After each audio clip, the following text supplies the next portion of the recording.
En menos de medio siglo, imperios que parecían eternos se convirtieron en polvo y leyenda.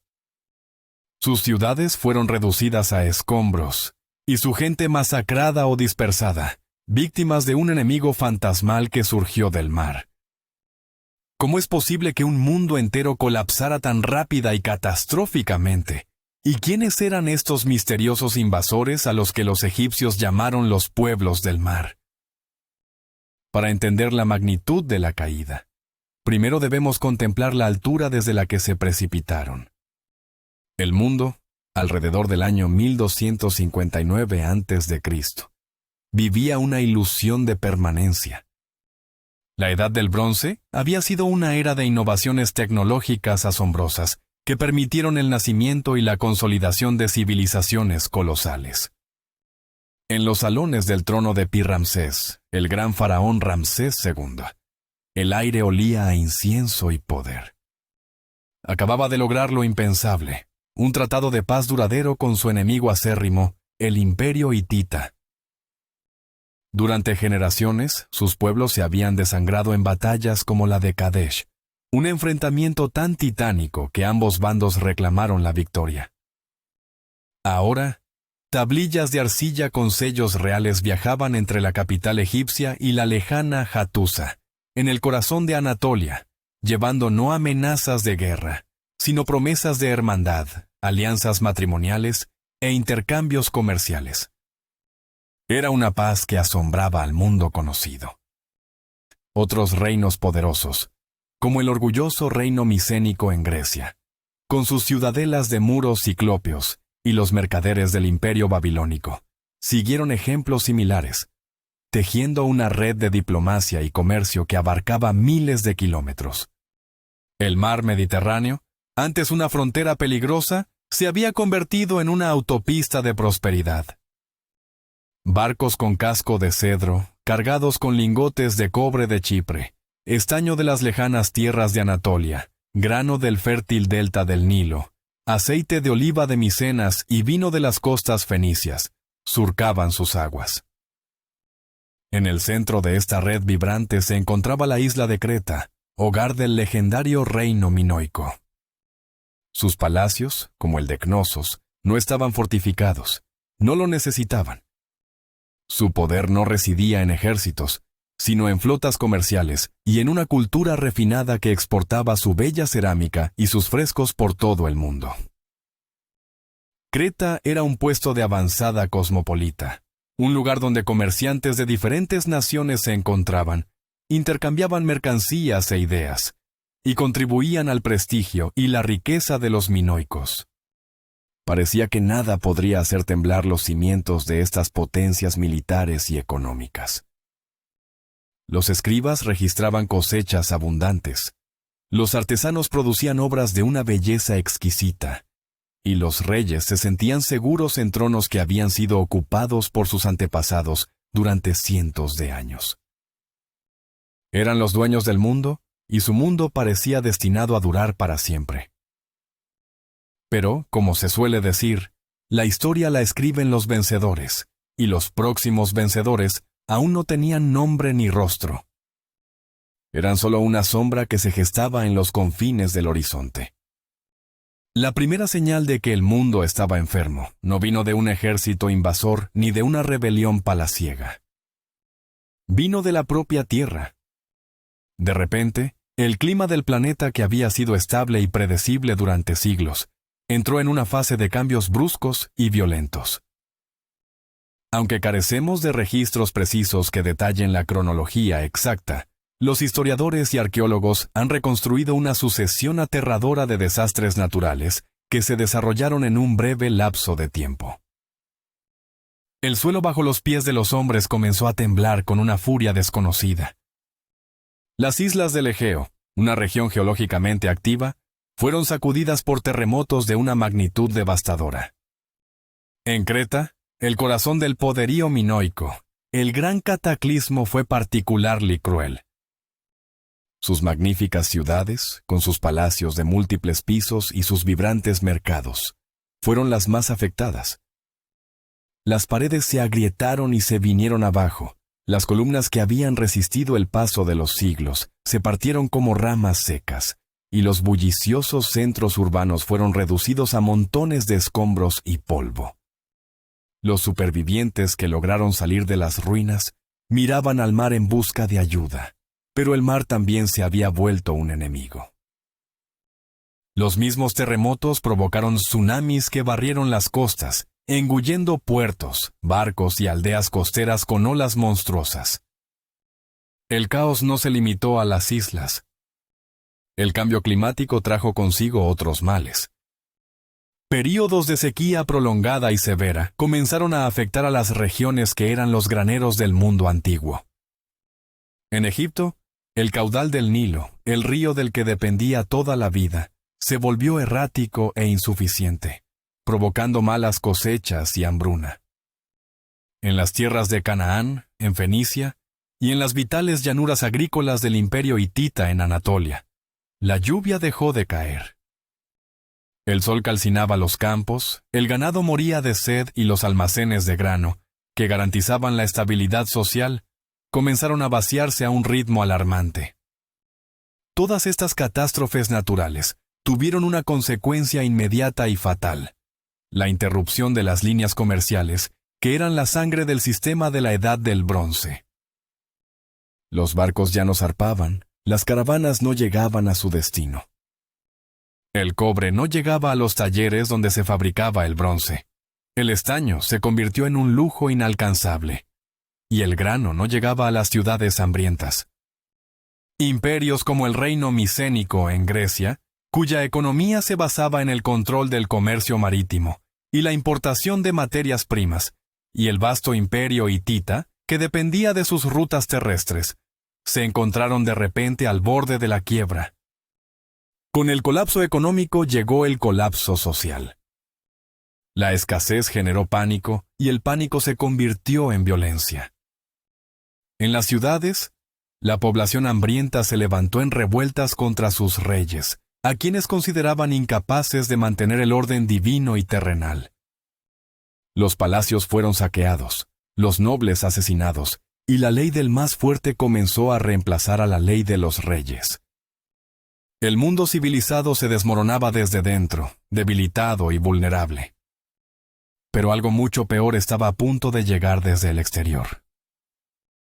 El cambio climático y la destrucción de las ciudades costeras no solo provocaron el colapso interno de los imperios, sino que también pusieron en marcha un fenómeno aterrador: la migración forzada de pueblos enteros.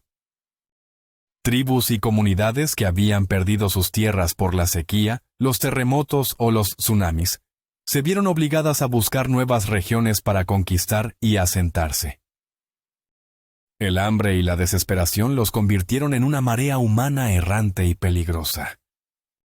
De esta vorágine de caos y desplazamiento surgió una nueva fuerza, una confederación heterogénea y letal. Grandes grupos de piratas comenzaron a organizarse, aprovechando el desorden generalizado para asolar las ciudades costeras que aún quedaban en pie. Eran una plaga surgida del mar, devastando todo lo que había logrado resistir a los terremotos y la sequía.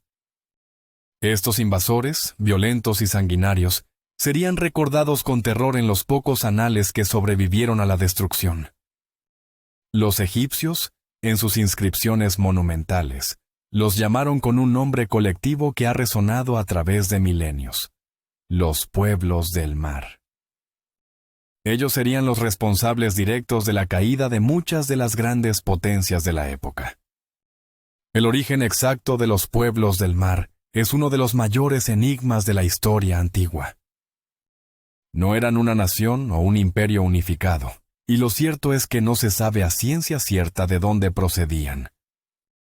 La hipótesis más aceptada es que no eran un solo pueblo, sino una confederación de diversas tribus y grupos étnicos que, por una mezcla de necesidad desesperada y oportunismo salvaje, se unieron para atacar las tierras más ricas y civilizadas del Mediterráneo. Eran el producto de un mundo roto. Las pocas fuentes contemporáneas que nos han llegado, principalmente de los egipcios y los hititas, nos dan algunos nombres de las tribus que componían esta horda: los Sherden, los Peleset, los Luca, los Equesh, los Teresh. Los Sherden, en particular, han llamado la atención de los historiadores. Su nombre ha llevado a especular que podrían proceder de las islas de Cerdeña y Sicilia, lo que sugiere que el caos se extendía por todo el Mediterráneo central. Otra hipótesis, igualmente plausible, es que muchos de estos grupos se originaron en las tribus costeras del oeste de Anatolia, una región duramente golpeada por la inestabilidad. Organizados como una sola turba depredadora, se lanzaron contra los reinos continentales que ahora veían como presas fáciles.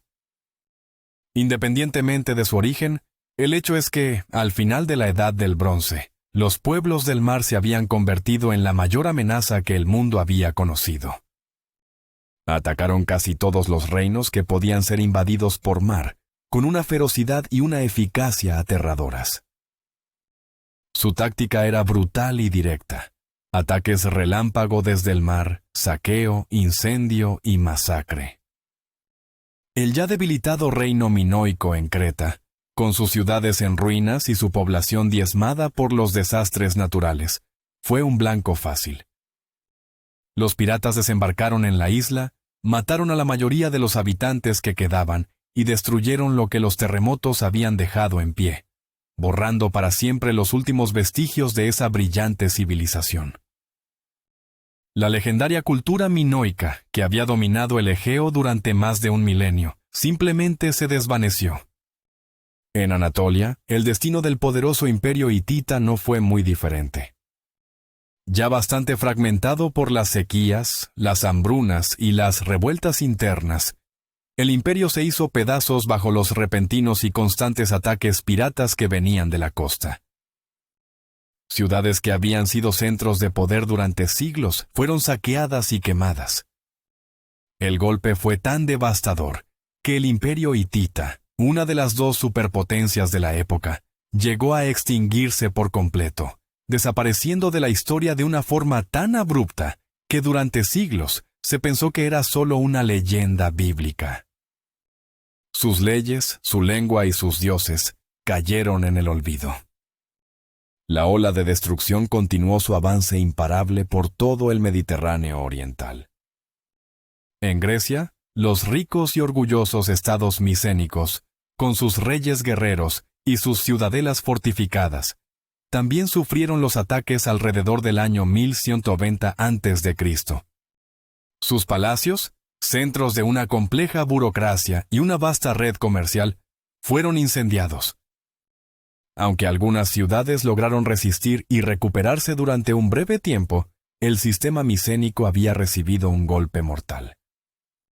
La destrucción de las rutas comerciales y la constante amenaza desde el mar debilitaron fatalmente su poder centralizado. El golpe final para ellos, sin embargo, no vino del mar, sino del norte. Aprovechando el caos, un pueblo guerrero conocido como los dorios descendió sobre Grecia, invadiendo y sometiendo a los debilitados estados micénicos. La civilización micénica colapsó, y Grecia se sumió en una edad oscura, perdiendo incluso el conocimiento de la escritura durante varios siglos. La devastación era casi total. Uno por uno, los grandes nombres que habían dominado el mapa político durante generaciones estaban siendo borrados. Parecía que ninguna potencia podía contener la furia de los pueblos del mar y el caos que habían desatado. Sin embargo, un imperio resistía. Un último bastión de la vieja gloria se preparaba para la lucha de su vida. Egipto, el más antiguo y quizás el más grandioso de todos los imperios, fue uno de los pocos que consiguió contener los ataques de los pueblos del mar. Pero su supervivencia no fue fruto del azar, sino de la brillante habilidad militar y la férrea determinación de un faraón, Ramsés III. Al ver cómo el mundo a su alrededor se derrumbaba, cómo sus antiguos aliados y rivales desaparecían uno tras otro, Ramsés III comprendió que Egipto era el siguiente en la lista. No esperó a que los invasores llegaran a las puertas de sus ciudades. Fortificó las costas, reorganizó su ejército y preparó su flota para una confrontación total. Los pueblos del mar llegaron como una plaga, por tierra a través de Canaán, y por mar hacia el fértil delta del Nilo, con la intención de asentarse en las ricas tierras de Egipto. Pero se encontraron con una resistencia feroz. En una serie de batallas épicas, inmortalizadas en los relieves de su templo mortuorio en Medinet Habu, Ramsés III logró lo que nadie más había podido. En una batalla naval decisiva en el delta, las ágiles naves egipcias atraparon y destruyeron la formidable flota invasora. En tierra, sus ejércitos detuvieron el avance de la horda. Con una gran habilidad militar, el faraón los expulsó definitivamente de sus tierras, salvando a su civilización de la aniquilación. Egipto había sobrevivido, pero la victoria tuvo un coste enorme. El tesoro real quedó agotado, miles de soldados murieron, y el imperio, aunque intacto, quedó profundamente debilitado, iniciando un lento declive del que nunca se recuperaría del todo. Mientras el oeste se consumía en llamas, en el este, otra potencia observaba y esperaba. Los asirios, cuyo reino se encontraba en el norte de Mesopotamia, fueron los menos afectados por toda esta oleada de calamidades. Protegidos por su ubicación geográfica, lejos de las principales rutas de invasión de los pueblos del mar, supieron navegar las aguas turbulentas de la época con una astucia notable. En lugar de ser víctimas del caos, se convirtieron en sus beneficiarios. Con una sagacidad política y militar, supieron aprovechar el debilitamiento y la desaparición de los reinos vecinos, especialmente el colapso del imperio hitita, que había sido su principal rival en la región. Expandieron sus dominios, aseguraron nuevas rutas comerciales y consolidaron su poder, iniciando el periodo que los historiadores llaman el Imperio Medio Asirio. Mientras el mundo mediterráneo se hundía en una edad oscura, Asiria se levantaba, sentando las bases de lo que llegaría a ser uno de los imperios más temidos y poderosos de la historia. Aunque sabemos muy poco de los pueblos del mar, su reputación como guerreros y navegantes excepcionales era bien conocida incluso antes de su oleada destructiva final. Una prueba fascinante de esto se encuentra en los registros de la famosa Batalla de Kadesh, librada mucho antes del colapso entre las fuerzas de Ramsés II y el imperio hitita. En los relieves egipcios que conmemoran la batalla, consta que mercenarios del grupo Sherden, uno de los que más tarde formarían parte de los pueblos del mar, fueron contratados para luchar en ambos bandos. Esto deja claro el reconocimiento de la habilidad marcial de estos guerreros costeros, mucho antes de que se convirtieran en una amenaza existencial. Eran mercenarios de renombre, lo que sugiere que su transición a una fuerza conquistadora fue quizás una escalada de sus actividades anteriores, impulsada por la desesperación del colapso generalizado. Pero no todos los invasores que componían los pueblos del mar buscaban únicamente el saqueo y la destrucción. El caos y la migración también llevaron a nuevos asentamientos permanentes. Existe una teoría, respaldada por evidencia arqueológica y textual, que sugiere que uno de los grupos de los pueblos del mar, los Peleset, tras ser derrotados por Ramsés XIII y no poder entrar en Egipto, se establecieron en la costa sur de la antigua Canaán.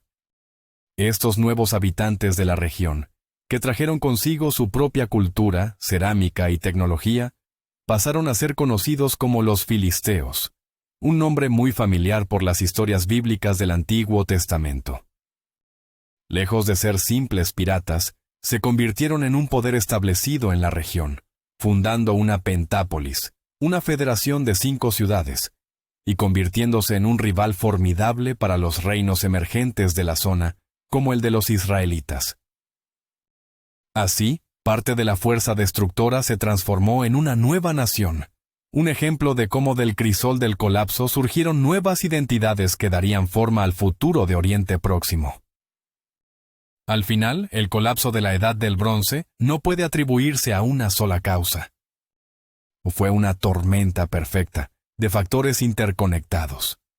Las catástrofes naturales, como terremotos y sequías, desencadenaron la crisis, fragmentando los imperios y rompiendo las cadenas de suministro que los sostenían.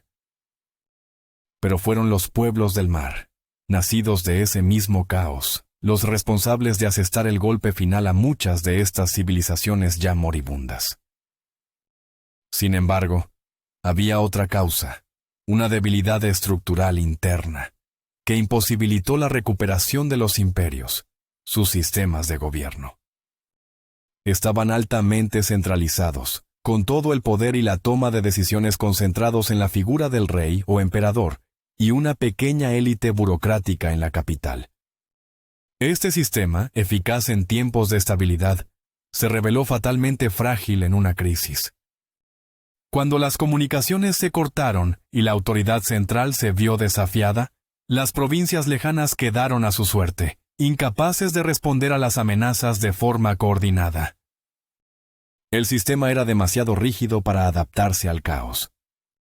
Como consecuencia directa del colapso de la Edad del Bronce, el mundo mediterráneo y del Próximo Oriente entró en una especie de Edad Oscura, un periodo de varios siglos del que se sabe muy poco, porque la escritura desapareció en muchas regiones. Y por tanto, debemos estar orgullosos de la herencia que, a través del caos y la destrucción, nos dejaron nuestros lejanos antepasados.